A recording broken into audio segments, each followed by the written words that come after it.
And we're back to learning CapCut in here, day 128. Let me show the voice filter. You can find it under voice changer, first option, voice filters.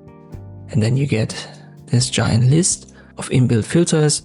Many of them though are pro features, so if you want to export it, you have to spend credits on it. But currently the robot spectre is free. Let me just play the example audio file.